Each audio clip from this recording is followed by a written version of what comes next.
कितने झूठे हैं ये लोग। एज कैंडिडेट डोनाल्ड ट्रंप को हटा देते हैं कि हमें इल्जाम मत दीजिए, बहुत अफसोस होता है। हमें इल्जाम मत दीजिए, बहुत अफसोस होता है। बड़ी तरकीब से कश्ती यहां तक लेके आए हैं और बदल देते हैं हम दरिया की लहरें अपनी हिम्मत से। आंधियों में भी अक्सर चिराग हमने जलाए। अब की बात ट्रंप सरकार, ये बात आपने जरूर सुनी होगी और आप यह भी जानते होंगे कि ये बात भारत के प्रधानमंत्री श्री नरेंद्र मोदी ने कही थी। लेकिन सच्चाई कुछ और है। ये सच्चाई उसी प्रकार से जिस प्रकार से आलू से सोना निकालने की बात कही गई थी, और इसकी सच्चाई जानकर के आप भी आश्चर्यचकित हो जाएंगे। क्या है सच्चाई, चलिए जानते हैं इस वीडियो में। वीडियो में अंत तक बने रहिएगा, पूरे प्रमाण के साथ आपको पता चलेगा कि अब की बार ट्रंप सरकार की वास्तविकता क्या है। चलिए वीडियो को सुनते हैं। मतलब डिप्लोमेसी में, कूटनीति में, मतलब इतना क्या उकसाना है और ये चाहना है कि सिंह भिड़ाया जाए। मतलब पाकिस्तान जैसा दुश्मन देश जो हमला करता है उसको लेकर तो एक स्पष्ट तरीके से आदमी को चलना है, लेकिन अमेरिका से क्या हमेशा के लिए या 4 सालों के लिए रिश्ता खराब कर लिया जाए? क्योंकि विपक्ष ये चाहता है कि ट्रंप इज अ लायर ही बोलिए, क्योंकि विपक्ष चाहता है कि ट्रंप को गाली दीजिए। और उनकी बात सच है, उन्होंने नेतन्याहू से लेकर पुतिन, जेलेंस्की को तो व्हाइट हाउस में बिठा के बेइज्जत किया था, लेकिन प्रधानमंत्री मोदी के लिए आज भी, अब शब्द नहीं कहे, लेकिन हाँ, भारत पर जो उन्होंने किया है उसका सब जवाब दिया जा रहा है अमेरिका को। मैक्रोन का भी मजाक उड़ाया था। जी, आपको और आपके दर्शकों को नमस्कार जी। देखिए, ट्रंप कोई महान व्यक्ति नहीं थे जब वो अमेरिका के राष्ट्रपति बने थे पहली बार, और 4 साल तक वो अमेरिका के राष्ट्रपति के रूप में अपनी एक नॉन सीरियस इमेज ही बनाए थे उस वक्त भी। लेकिन मैं अपने मित्र सुधांशु जी से पूछना चाहता हूं, क्या ये भारत की जनता की ऑफिशियल लाइन थी, या भारत की सरकार की ऑफिशियल लाइन थी, या विपक्ष और पक्ष ने मिलकर यह तय किया था कि भारत के प्रधानमंत्री अमेरिका के प्रधानमंत्री का प्रचार करने के लिए जाएंगे और वहां पे नारा लगाएंगे, अब की बार ट्रंप सरकार। अभी बदत है भाई, अभी बदत है। ये कौन सी विदेश नीति है हमारी? हम किसी दूसरे देश के चुनाव में हस्तक्षेप करने जा रहे हैं? हम किसी दूसरे देश के ऐसे नॉन सीरियस राष्ट्रपति के, जिसने अपने 4 साल के कार्यकाल में शुरुआती समय में भी यही बताया कि वो एक नॉन सीरियस व्यक्ति है, ऐसे व्यक्ति के लिए प्रचार करने भारत के प्रधानमंत्री जा रहे हैं। दुनिया के सबसे बड़े लोकतंत्र के प्रधानमंत्री जा रहे हैं, वो उनको जाके सर्टिफिकेट दे रहे हैं और नारा लगा रहे हैं, अब की बार ट्रंप सरकार। उसके बाद आ गए, वहां पे दूसरी सरकार आ गई, जो बाइडेन साहब आ गए, फिर आपके उनसे जो भी रिश्ते चले 4 साल तक। विदेश नीति में हर राष्ट्र, हर देश अपना फायदा देखता है, उसका अपना क्या लाभ है। हमने क्या देखा? हम खाली उनके गुणगान में लगे रहे। ऑफिशियल लाइन की बात आप करते हैं, क्या यह ऑफिशियल लाइन नहीं है अमेरिका की कि हमारा दुश्मन देश जो हमारे देश के अंदर आतंकवाद का जहर घोलता है, जिसने पहलगाम किया, पुलवामा किया, संसद पे हमला किया, अक्षरधाम किया, लाल किले पे हमला किया, उस पाकिस्तान के सेना अध्यक्ष को बुलाकर उससे मुलाकात की बंद कमरे में अमेरिका ने, और लंच कराया। ये क्या भारत को अपमानित करने की कार्रवाई नहीं है? आधिकारिक रूप से अमेरिका के राष्ट्रपति ने बयान दिया कि भारत और पाकिस्तान दोनों महान देश हैं। भारत और पाकिस्तान दोनों महान देश हैं। आधिकारिक रूप से अमेरिका के राष्ट्रपति ट्रंप ने कहा कि आई लव पाकिस्तान। वो कह रहा है हम पाकिस्तान से प्यार करते हैं। किस पाकिस्तान से? जिसने पहलगाम में हमारी बहनों के माथे के सिंदूर उजाड़ दिए, जो हिंदुस्तान में आतंकवाद के बीज बोता है। उस पाकिस्तान को वो प्यार करता है जहां पे लादेन वर्षों तक रहा, छिपा रहा। उस पाकिस्तान से अमेरिका का राष्ट्रपति ट्रंप प्यार करता है, जिस पाकिस्तान ने हाफिज सईद से लेके मसूद अजहर से लेके दुनिया के तमाम आतंकवादियों की फैक्ट्री है। और वो कह रहा है कि India and Pakistan both are great nation. ठीक है। और इसमें हमें कुछ भी अजीब नहीं लग रहा है। ठीक है, सुधांशु जी इसका जवाब देंगे। पे टैरिफ हमारे ऊपर लगाता जा रहा है। सुधांशु जी इसका जवाब देंगे, अपनी बात लेकिन पूरी करने हाँ दो। संजय जी, एक काउंटर क्वेश्चन है। एक आप डिस्टर्ब नहीं, आप भी नहीं कर रही हूँ, मैं भी नहीं कर रही हूँ, बस एक काउंटर क्वेश्चन है। तो अब स्टैंड तो क्लियर कीजिए। पहले आप कहते थे कि दबाव में आके सीज फायर कर लिया क्योंकि ट्रेड डील करनी है, इसलिए दबाव में आकर हमने सीज फायर कर लिया। अब जब उसने टैरिफ लगा दिया इतना, तो आप समझ रहे हैं या मानने को तैयार है कि कोई डील नहीं हुई थी, ना अमेरिका के दबाव में सीज फायर हुआ था? नहीं, क्योंकि दोनों नाव की सवारी तो हो नहीं सकती। मैं क्लियर करूं, भारत के प्रधानमंत्री का बयान है कि 9 मई को उनकी बातचीत अमेरिका के उपराष्ट्रपति से हुई थी। पार्लियामेंट में दिया गया बयान है, यह संजय सिंह का बयान नहीं है। तो इससे यह बात तो स्पष्ट हो गई कि भारत सरकार और भारत सरकार के अधिकारी उनके संपर्क में थे। अब वो बार बार इस बात को कह रहा है कि ट्रेड डील की धमकी देके, ट्रेड डील की बात कह के हमने सीज फायर कराया। ये अमेरिका के राष्ट्रपति ट्रंप का बयान है, और सीज फायर की डिक्लेरेशन अगर भारत के प्रधानमंत्री ने सबको विश्वास में लेके, पक्ष विपक्ष को, सेना को विश्वास में लेके किया होता तो शायद इतने सवाल नहीं उठते। लेकिन उन्होंने तो अचानक ऐसे समय में आए और विदेश सचिव के माध्यम से सीज फायर डिक्लेयर हुआ। उससे पहले अमेरिका का राष्ट्रपति सीज फायर डिक्लेयर कर रहा है। तो ये तो अपने मन में 1000 सवाल खड़ा करता है कि सुधांशु जी जवाब दीजिए। राष्ट्रपति भारत के बारे में सीज फायर इसके बाद सलमान सोज साहब में आ रही है, वो कैसे डिक्लेयर कर सकता है सीज? दोनों बातों पर जवाब। मैं बिल्कुल ट्रंप का खुलकर समर्थन करना और वहां से आकर 50% टैरिफ का लगना, क्यों हुआ ये स्थिति इतनी खराब क्यों हो गई अमेरिका के साथ? क्या बात कर रहे हो?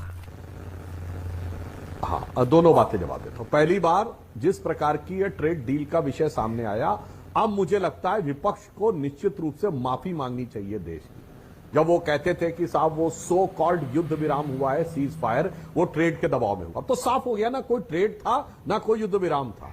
यानी भारत के विरुद्ध भ्रामक प्रचार के लिए विपक्ष को माफी मांगनी चाहिए। दूसरी बात जो संजय सिंह जी ने कहा, मैं संजय सिंह जी का दोष नहीं देता हूं, विपक्ष कैसा झूठा प्रचार करता है मैं आपके लाखों दर्शकों से कह रहा हूं। मोदी जी ने कभी यह शब्द नहीं कहा कि अब की बार ट्रंप सरकार। क्या बात कर रहे हैं? हाउडी मोदी प्रोग्राम 2018 में हुआ, जिसमें मोदी जी का पूरा या आधी क्लिप्स काटकर सोशल मीडिया पे चलाते हैं। मैं दर्शकों से कहता हूं जाके देखिए, उनका पूरा सेंटेंस ये था, वो अंग्रेजी में था, मैं हिंदी बोले दे रहा हूं, कि भारत और अमेरिका के संबंध इस प्रकार से नजदीक आ गए हैं कि एज कैंडिडेट डोनाल्ड ट्रंप ने अपने चुनावी भाषण में यह शब्द प्रयोग किया, अब की बार ट्रंप सरकार। उनका वर्ड था, as candidate Donald Trump has used the word अब की बार ट्रंप सरकार। कितने झूठे हैं ये लोग, एज कैंडिडेट डोनाल्ड ट्रंप को हटा देते हैं, फिर कहते हैं कि उन्होंने बोला। अरे आपको तो गर्व होना चाहिए कि भारत की यह हैसियत हुई कि कभी कोई आज तक अमेरिका का राष्ट्रपति बताएंगे जिसने हिंदी में कोई स्लोगन यूज किया हो और किसी भारत के स्लोगन का यूज किया हो। अरे आपके दौरे हुकूमत में हम लोग ये सुनते थे CIA इंटरफियर कर रहा है, KGB इंटरफियर कर रहा है, और इसके डॉक्यूमेंट्री एविडेंसेस भी अवेलेबल है। मैं उसमें नहीं जाना चाहता KGB और CIA के। आज के जमाने में भारत के लिए जो चीज गर्व करने वाली है उसके ऊपर इनको निगेटिव सोचना है। और एक और बात, अगर आपने ये कहा पाक आर्मी चीफ को बुला के कहा, थर्ड पॉइंट, तो मैं कहना चाहता हूं भाई साहब, इसमें भारत के प्रधानमंत्री से ज्यादा बेइज्जती तो पाकिस्तान के प्रधानमंत्री की। पाकिस्तान के रक्षा मंत्री ख्वाजा आसिफ और पाकिस्तान के प्रधानमंत्री शहबाज शरीफ को इस्तीफा दे देना चाहिए कि भैया ना प्राइम मिनिस्टर को बुलाया जा रहा है और ना उसको बुलाया जा रहा है, रक्षा मंत्री को, आर्मी चीफ को बुलाया जा रहा है। और क्यों बुलाया जा रहा है, तो मैं दर्शकों से कहना चाहता हूं, there is a famous American proverb, there can never be a free lunch. अगर फ्री लंच दिया जा रहा तो फ्री नहीं हो सकता। अमेरिकन प्रोवर्ब पूरा यह है कि there can never be a free lunch, if there is a free lunch there has to be poison in it. हम मगर विपक्ष की आंखों पर जो चश्मा चढ़ा है वो नहीं समझ पा रहे हैं कि क्या। और लास्ट में मैं कहूं, इन्होंने कहा पाकिस्तान और भारत की तुलना की, तो भाई साहब ऑफिशियली ट्रंप ने यह भी बोला है कि इंडिया पाकिस्तान का प्रॉब्लम 1000 साल से चला आ रहा है। तो आप मानते हैं 1000 साल से चल रहा है? 78 साल पहले पाकिस्तान बना। मगर मैं कह रहा हूं ट्रंप पाकिस्तान को बेहतर समझता है, क्योंकि पाकिस्तान नहीं कहता वो 78 साल पहले बना, पाकिस्तान कहता वो 1000 साल पहले बना था। वो मोहम्मद बिन कासिम के आने से बना था। और मैं दर्शकों के लिए बताना चाहता हूं, आज हम 2025 में बैठे, ठीक 1000 साल पहले 1025 में सोमनाथ का विध्वंस हुआ था, और जिसे महमूद गजनी ने किया था। और आज भी पाकिस्तान अपनी मिसाइल का नाम गजनी रखता है। मिसाइल का नाम गोरी रखता है, मिसाइल का नाम बाबर रखता है, तो जो ट्रंप कह रहा है उसकी बात पे पूरा यकीन करिए।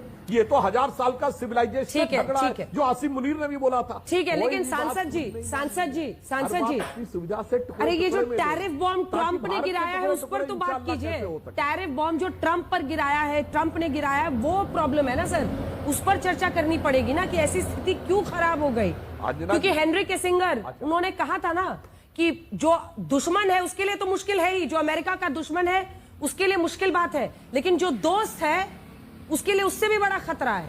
क्या हम इस बात को याद नहीं रख पाए? अंजना जी, मैंने तो अपने पहले वक्तव्य में बोला, आप लोगों ने या हमारे प्रतिपक्षियों ने नहीं सुना होगा। मैं चैलेंज करके पूछता हूं, जरा दुनिया के 2 देशों के नाम बता दें जिस पे टैरिफ न लगाया हो। बता दें, सलमान सोज साहब और संजय सिंह साहब। ठीक है, सलमान सोज न साहब लगाया हो। और अपने एक, हम तो कोई उसके एलाई नहीं है, अपने एलाइज को बख्शा नहीं। मैंने बोला जापान के साथ कैसी डील की है, यूरोपियन यूनियन के साथ क्या किया है, क्या क्या लिखित समझौते करवाए हैं, कनाडा के साथ क्या किया है। साहब मैं यही तो कह रहा हूं, हो रही मतलब दुनिया में आई हुई सुनामी, और अगर हमारे जहाज में हिचकोले आ रहे हैं तो कहते नहीं, तुम ये मत देखो कि भूकंप आ गया है, लहरें उठ रही हैं। हमको तो जहाज के कैप्टन को दोष देना है। इसलिए मैं संजय जी और सलमान जी के लिए मोदी जी की तरफ से कहना चाहता हूं कि हमें इल्जाम मत दीजिए, बहुत अफसोस होता है। हमें इल्जाम मत दीजिए, बहुत अफसोस होता है। बड़ी तरकीब से कश्ती यहां तक लेके आए हैं और बदल देते हैं हम दरिया की लहरें अपनी हिम्मत से। आंधियों में भी अक्सर चिराग हमने जलाए।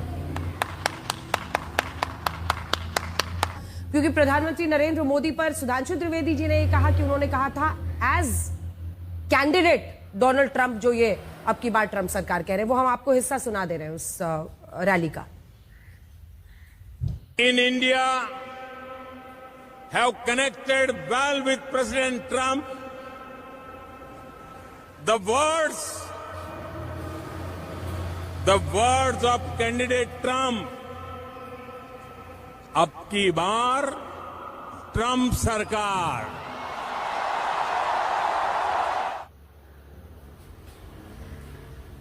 संजय जी, इस टेस्ट में तो सुधांशु जी सही हुए। The words of Trump, candidate की बात वो कह रहे हैं जो वो प्रमोट कर रहे थे। संजय जी, उसके बाद सुधांशु जी जवाब दीजिएगा। जी सुधांशु जी बहुत नादान व्यक्ति हैं और इनकी पार्टी के लोग भी बहुत नादान हैं, और ये पूरा 144 करोड़ लोगों का देश जो है वो भी बड़ा नादान है। और अंजना ओम कश्यप जी जैसी मशहूर पत्रकार, वो भी शायद इतनी नादान बनने की कोशिश कर रही हैं कि वो इस इवेंट का महत्व नहीं समझ पा रही हैं। क्या बोल रहे हैं, पागल है क्या आदमी? किस नादान समय ये कोई नहीं event बन रहा है। एक सेकंड, चूंकि आपने मुझ पर क्या? पर्सनल टिप्पणी की है तो वर्बैटिम कोट करने की बात होती है। अगर आपके नेता को, या आपकी आवाज नीचे कीजिए इनके, अगर आपके नेता को या अगर आपकी आवाज को मैं आउट ऑफ कॉन्टेक्स्ट कोट करना शुरू करूं तो आपको भी बहुत परेशानी होगी। बात वर्बैटिम की होती है कि किसने एग्जैक्टली क्या कहा, इसीलिए मैंने वो प्ले आउट किया है। तो इसको रंग भरने की इसमें कोशिश मत कीजिए संजय जी, और जवाब दीजिए। अभी तक हम सब यही सोच रहे थे कि अब की बार ट्रंप सरकार, ये नरेंद्र मोदी ने कहा है, लेकिन आज हकीकत क्लियर पता चल गया कि यह सिर्फ कट करके हम लोगों के सामने दिखाया गया था और हम लोग इसी भ्रम में रहे। लेकिन देश के प्रधानमंत्री नरेंद्र मोदी का एक हनुमान है सुधांशु त्रिवेदी, जो प्रत्येक बात का तथ्यों के साथ इस प्रकार से सामने रख देते हैं कि ईंट दूध का दूध और पानी का पानी हो जाता है। इसी प्रकार से इस तथ्य में आपने देखा कि पूरी तरह से क्लियर हो गया कि यह नारा देश के प्रधानमंत्री नरेंद्र मोदी का नहीं बल्कि खुद अमेरिकी राष्ट्रपति डोनाल्ड ट्रंप का था। और इसे किस प्रकार से विपक्षी दलों ने नरेंद्र मोदी के सर पर थोप दिया, जो आज तक यही समझते आ रहे थे। और दूसरी ओर अगर हम आलू से सोने की बात करेंगे तो ये बात अब किस व्यू में कहा गया था, इसको जाकर डिटेल्स में देखना पड़ेगा कि नरेंद्र मोदी ने कहा था, लेकिन एक कॉमेडी बना दिया गया राहुल गांधी के लिए और उसी यह तमगा उनके ऊपर लग गया है। दोनों में बेसिक अंतर यह है कि बीजेपी उसका जो भी बात इस्तेमाल करती है उसका सिर्फ एक कार्टून शो करने में लगा देती है और विपक्ष झूठा साबित करने में लगा देती है। दोनों में बेसिक अंतर यह है। उम्मीद करता हूँ वीडियो आपको अच्छा लगा। वीडियो अच्छा लगा तो लाइक कीजिएगा, दोस्तों को शेयर कीजिएगा, अपनी चैनल को सब्सक्राइब कर लीजिएगा। मिलते हैं फिर से नई वीडियो में एक नए मुद्दे के साथ, एक नए डिबेट के साथ। लेते हैं आपके से वीडियो। धन्यवाद।